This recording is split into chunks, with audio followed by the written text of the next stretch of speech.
Hello প্রিয় বন্ধুরা, তোমরা সবাই কেমন আছো?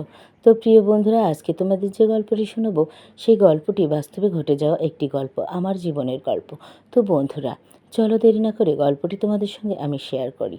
বন্ধুরা, আমার নাম সাইমা।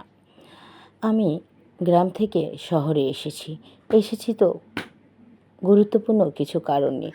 বন্ধুরা, আমার মা চলে গেলেন আমাকে ছেড়ে। আমার আর বাড়িতে থাকার জায়গা হলো না, কারণ মা চলে যাওয়ার 3 মাসের মধ্যে আমার বাবা পুনরায় আবার বিয়ে করে আনলেন। বিয়ে যাকে করে আনলেন, সে প্রথম 3 মাস আমাকে তো মোটামুটি ভালোই একটু দেখভাল করতেন, যদিও মন থেকে করতেন না, এটা আমি বুঝতে পেরেছিলাম। কিন্তু এই 3 মাস পর যেতে যেতেই দেখলাম উনি বমি করতে লাগলেন। ওনাকে ডাক্তার দেখানোর পর বললেন যে উনি নাকি এখন অন্তঃসত্ত্বা। ফাইনালি তার বাচ্চা পেটে আসার পর থেকে সে আমার দেখি তেমন একটা খেয়াল খবর রাখতেন না। আমি বড়, আমার মা যখন চলে গেল আমি তখন ম্যাট্রিক দিয়ে আইও পড়ছিলাম, যার কারণে আমার জীবনেও কোনো সমস্যা হয়নি। কিন্তু সে সৎ মা বলে আমি তাকে কখনো অবহেলা বা অসম্মান করিনি। যাই হোক বন্ধুরা, ফাইনালি আমার লেখাপড়া চলাকালীনও আমি তাকে অনেক সাহায্য করতাম, ঘরের কাজ, রান্না বাড়া, তা সে গোসল করে কাপড় রেখে দিত, এগুলোও ধুয়ে দিতাম। এভাবেই চলে গেল অনেক দিন। ফাইনালি এখন ডেলিভারি হয়ে গেল। ডেলিভারি হয়ে যাওয়ার পর ওমা সব দায় দায়িত্ব আমার কাঁধে এসে পড়ল। অন্যদিকে আমার পরীক্ষা মাত্র 2 দিন বাকি আছে বন্ধুরা। আমাকে এর মধ্যে আমার লেখাপড়া অনেক চাপ।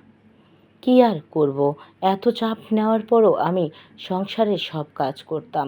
সেই ঘরে একটি কন্যা সন্তান হয়েছে বন্ধুরা। তো এত কাজকামের ফাঁকে লেখাপড়া নিয়ে খুব পেরেশানি ভোগ করছিলাম আমি। তারপরও আমি সর্বদা নিজেকে লেখাপড়ার মাঝেও সব কাজ কামে ব্যস্ত রাখতাম, যেন রেস্ট কী জিনিস সেটা আমার জীবন থেকে হারিয়ে গেছে। তারপরেও আমি কখনো বিরক্ত বা ক্লান্ত হতাম না, মুখ চোখ কালো করতাম না, এবং খুব হাসি মুখেই মায়ের সব কাজগুলো আমি করে দিতাম। এভাবে বেশ কিছুদিন চলে গেল। ওমা যাওয়ার পর দেখলাম আমার সেই সৎমা আমার সাথে খুব খারাপ ব্যবহার করতে লাগলো। অন্যদিকে আমার সমস্ত সার্টিফিকেটগুলো আমার হাতে চলে আসলো। আসার পরে আমি তাতে একদম হাই রেজাল্ট করেছি, ক্লাস টপার হয়ে গেছি বন্ধুরা।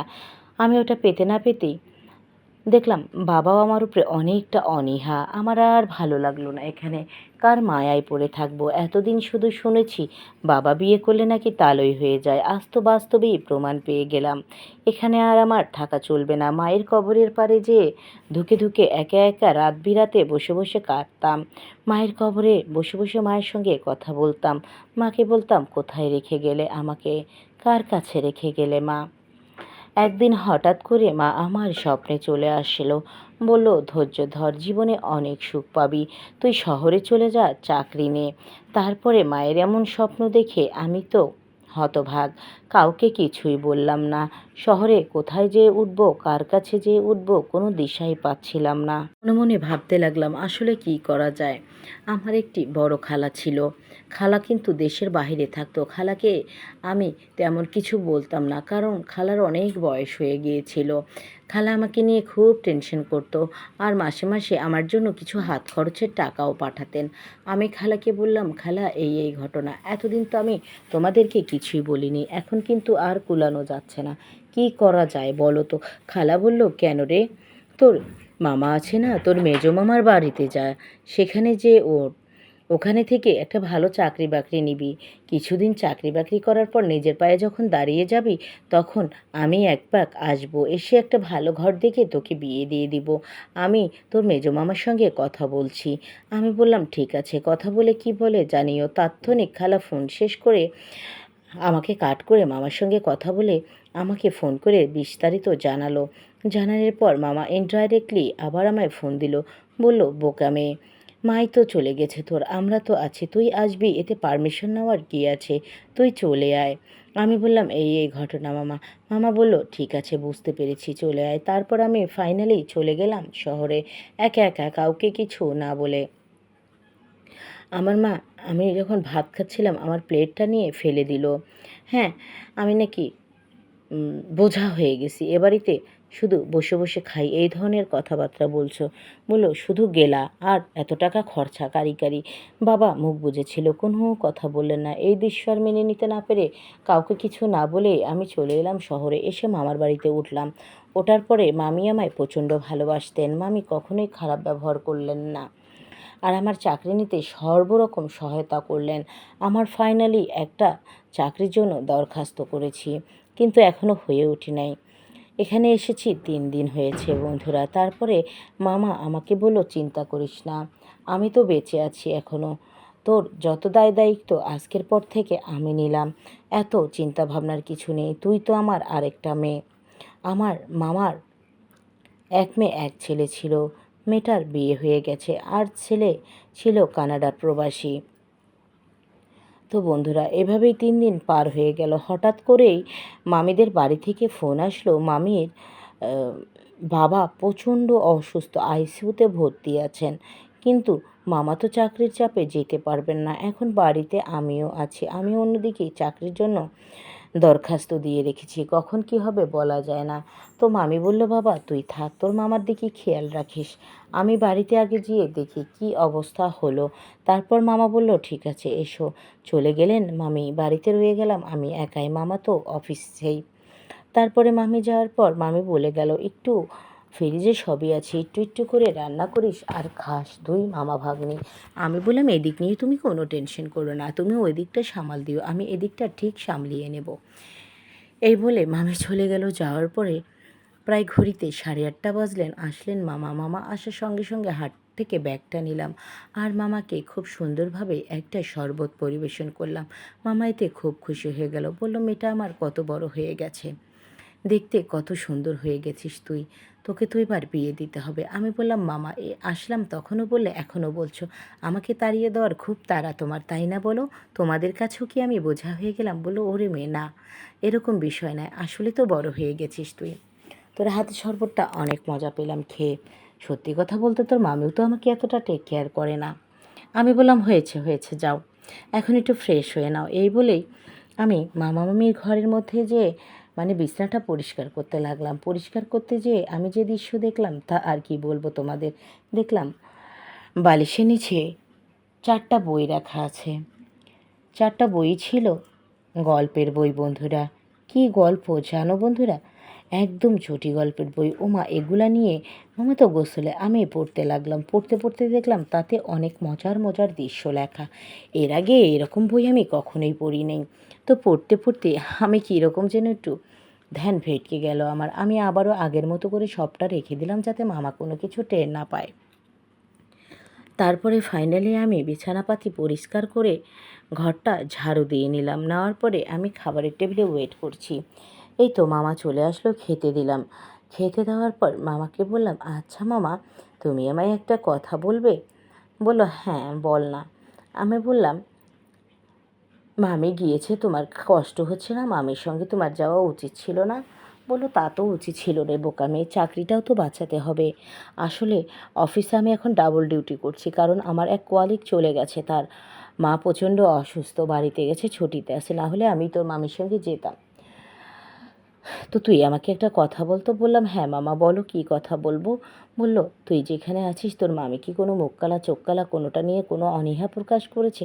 আমি বললাম, ওই রকম কোনো ব্যাপারই নেই, তুমি আমাকে নিয়ে একদম টেনশন করো না, তোমার ভাগ্নে অনেক অনেক স্ট্রং।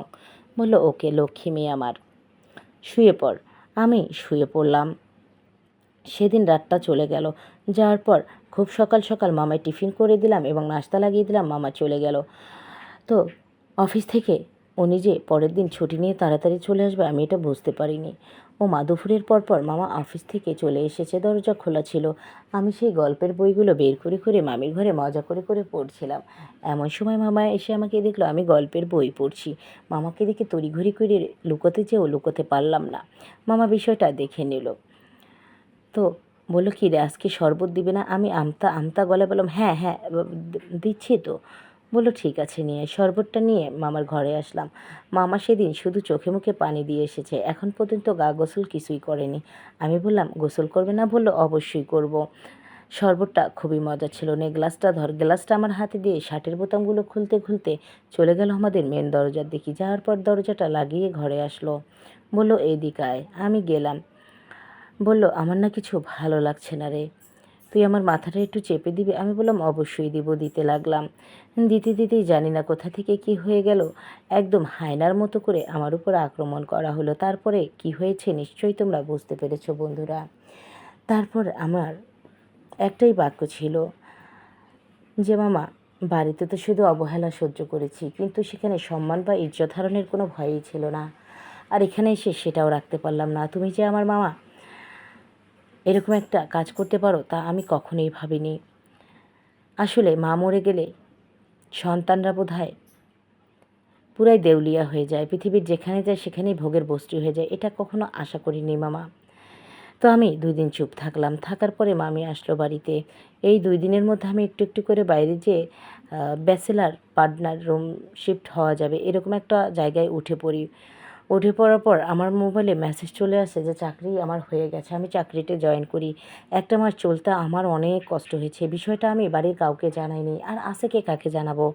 শুধু বড় খালামণিকে ফোন দিয়ে বললাম, খালামণি, আমার হচ্ছে বেশ কিছু টাকা লাগবে 1 মাস চলার জন্য। আমি চাকরি নিয়ে নিয়েছি। তারপর আর কোনো সমস্যা হবে না। আমাকে জিজ্ঞাসা করলো, মেসে উঠেছিস মানে কী বলছিস? তোর মামার বাসায় কী সমস্যা? আমি আর কিছু বললাম না লজ্জায়। কি করে বলতাম? এটা কি বলার কথা? বলল, ঠিক আছে। তারপরে আমার জন্য বড় খালা 20,000 টাকা পাঠিয়ে দিল। আমি টুকটুক টুকটুক করে একটু একটু করে চলে পুরো মাস শেষ করে ফেললাম। ফার্স্ট স্যালারি তুললাম। তোলার পর আমি দেখলাম বেশ ভালো স্যালারি পেয়েছি বন্ধুরা। আমার প্রথম অবস্থায় স্যালারি ছিল 35,000 টাকা। তো এটা তো আমার জন্য অনেক একটা বিগ অ্যামাউন্ট। আমি একাই খেয়ে দিয়ে ঘর ভাড়া আলাদা করে নিয়েও থাকতে পারি। তারপরে আমি মেস ছেড়ে দিলাম, কারণ মেসের মেয়েরাও কেউ কাজ করতো না, সবাই বিছানাপাতি এলোমেলো করে রাখতো। তা আমি একদম পছন্দ করতাম না। পরে আমি একটা সিঙ্গেল রুম ভাড়া করি। আমি একা একাই রান্নাবাড়া করে খাই এবং আমার জীবনটা এভাবেই কাটতে থাকে বন্ধুরা। তো গল্প তোমাদের কাছে কেমন লাগলো বন্ধুরা? আশা করি ভালো লাগবে। গল্পটা তোমাদের সঙ্গে শেয়ার করার একটাই কারণ, দেখো, আমরা মেয়েরা যেখানে যাই ভোগের বস্তু হয়ে উঠি। নিজেদের খেয়াল নিজেকেই রাখতে হবে। আর হ্যাঁ, পুরুষ মানুষদের প্রতি একটাই আবেদন থাকবে, আসলে সবাই কিন্তু ভোগের বস্তু না। দুর্বলতার সুযোগ সবসময় নিতে নেই। কখন কার উপরে কোন অবস্থা ভার করবে কেউ বলতে পারবে না।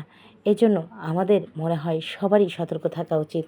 তাই তোমাদের সঙ্গে শেয়ার করলাম। সবাই ভালো থেকো, সুস্থ থেকো, নিজেদের খেয়াল রেখো। দেখা হবে পরবর্তী কোনো নতুন গল্পের সঙ্গে। আজকে বিদায় নিচ্ছি। গল্পটি ভালো লাগলে সুন্দর করে একটা কমেন্ট করে যেও।